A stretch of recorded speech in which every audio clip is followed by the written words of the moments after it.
ভারতবর্ষ আজ। কবি অমিত বন্দ্যোপাধ্যায়। যে শিশুটি প্রতিদিন চায়ের দোকানের কাপ ডিশ ধোয়, যে শিশুটি প্রতিদিন সকালে রাইটার্সবাবুর বুট পালিশ করে দিচ্ছে, সেও তো আমার ভারতবর্ষ। সারাদিন না খেয়ে সন্ধ্যা নেমে আসার আগেই এক্সাইডের ফুটপাথ জুড়ে যে শিশুগুলো অন্ধ মায়ের কোলে মাথা রেখে বাবার খাবার আনবার আশায় আশায় ঘুমিয়ে পড়ে, তারাও তো আমার ভারতবর্ষ।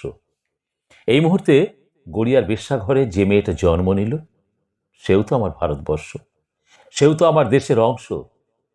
যে গ্র্যাজুয়েট যুবক হন্যে হয়ে ঘুরে বেড়াচ্ছে, এমপ্লয়মেন্ট এক্সচেঞ্জের দরজায় টোকা দিচ্ছে, বলছে, স্যার একটিবার সুযোগ দিন, আমি যে কোনো কাজ পারবো।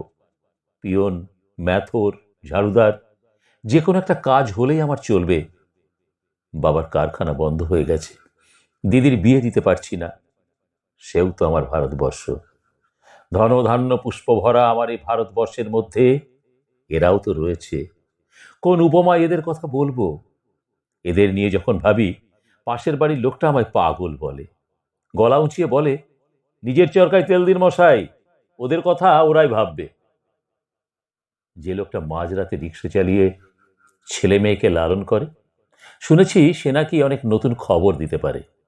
অথচ সেই লোকটির কাছে যখন দাঁড়ালাম, জানলাম লোকটি বোবা, লিখতেও পারেন এক বর্ণ। ভাবলাম, এও তো আমার ভারতবর্ষ। বুঝলাম, যাকে আমার দেশ বলে জেনে এসেছি এতকাল, আসলে সে বোবা, নিরক্ষর, অথবা এ কোন দেশে আমায় জন্ম দিয়েছ বাবা? আমি যে ক্রমশ বোবা হয়ে যাচ্ছি।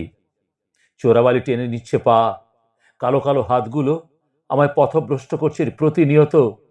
এ কোন আকাশ আমায় দেখালে বাবা? এ কোন দেশে আমায় ভাসালে?